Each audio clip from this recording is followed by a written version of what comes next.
আর বেশি দেরি নেই, কুরবানি তো চলেই আসছে, তাই আগে থেকে কাজ বাট্টি করে রাখতেছি।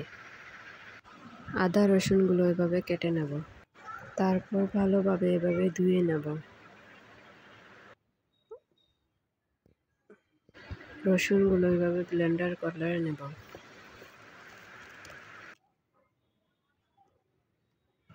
রসুনগুলো ব্লেন্ডার করার পর এভাবে একটা বক্সে ঢেলে নিয়ে নেব। রসুন পেস্টটা অনেক নিরক হয়েছে।